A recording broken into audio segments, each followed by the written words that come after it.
Welcome back to another show and tell video. Today we're taking a look at something from CZ, and this is a handgun, or what you consider a pistol. This is the outer case. Let's take a look at what's inside.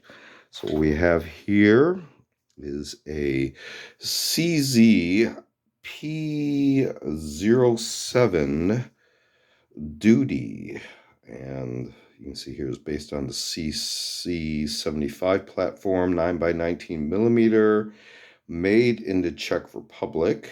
You can see your polymer frame, steel slide. This is double action, single action, magazine fed, obviously, semi-auto platform. You can see here some of the stippling marks on the lower section of the frame, and then your normal grip section on the slide to help you with manipulating the slide. You do have ambidextrous safety, which can be rotated around to turn into a decocker.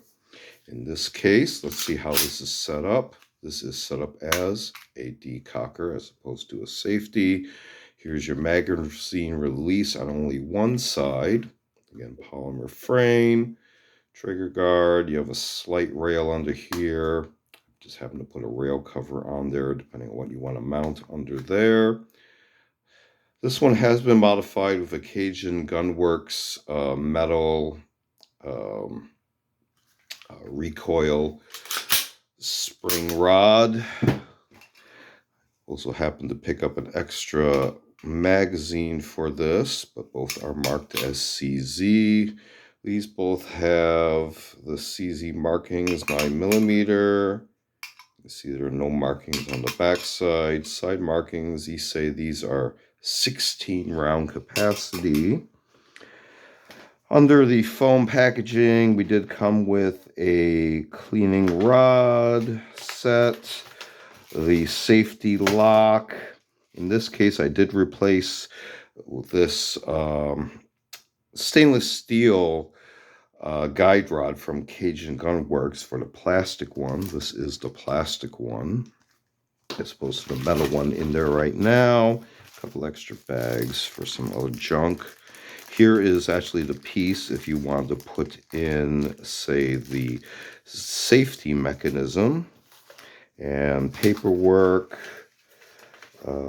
they did include, let's see, the manual, many pages, parts, schematics, the safety information, troubleshooting, etc. So your typical manual. Also, we had some certification on the warranty certificate. Won't try to show you too much there, but you have your booklet in multiple languages there in regards to warranty information.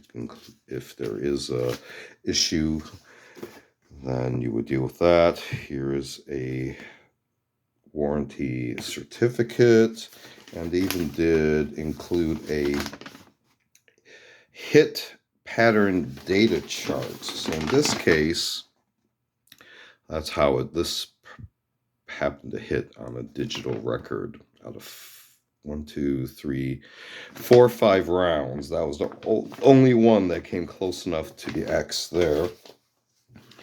Give me an idea. So what are my thoughts on this? It's nice. Not too much. You can see there the timing and break. If we go for single action, there's quite a bit of take up. And even then, a little bit more take up on the final bit right there. My only issue is this. I prefer drop-free mags. You can see there from this side, it ends up there, and you have to assist it. This side, notice what happens here. And this is because my thumb provides just enough pressure in here to bind up the top of the mag. You can see there the distance is not very much. And I don't have very big hands, but my thumb is enough pressure to prevent drop free if in the event I am using this from the left side. So if you're left-handy, this may not be the ideal platform for you. Okay, sight-wise, not bad. In this case, we have a round dot. This one is a modified trapezoid. You can have this with the white markings all the way up to the top. These are plastic sights, so you may want to get these modified. I'm trying to feel how this front one is. It feels plasticky as well. Definitely the rear sight is plastic. But for a polymer frame pistol, relatively short barrel, you know, double action, very easy pull. You see here, I'm just randomly pulling this, not getting any fatigue. I don't have the strongest fingers in the world, but not too bad. Definitely on the single action, very easy. But the only issue I have is this. I don't have drop-free capability, particularly from left-handed. So that's something to keep in mind. And it's not just a matter of this magazine. Let's try magazine number 2. Okay, right hand there, sort of dropped out. Left hand, not at all. And this is with the second magazine. So keep that in mind. This is an issue I found with typically all polymer frame pistols, depending on the consistency, whether the plastic on the polymer is glass filled or just regular plastic. I don't know if you can see this, but I can feel a squish right here, and this is where it binds up. So this is your CZ-P07 Duty 9mm, and this is my thoughts on it. This has been another show and tell video. Feel free to check out our show and tell videos from the channel. We used to do unboxing videos, as well as a selection of book review, mini reviews, and a series called Curios for the Curious. Videos of more artsy type objects. Feel free to check all those out. Feel free to like and subscribe. Thanks for watching. See you next time.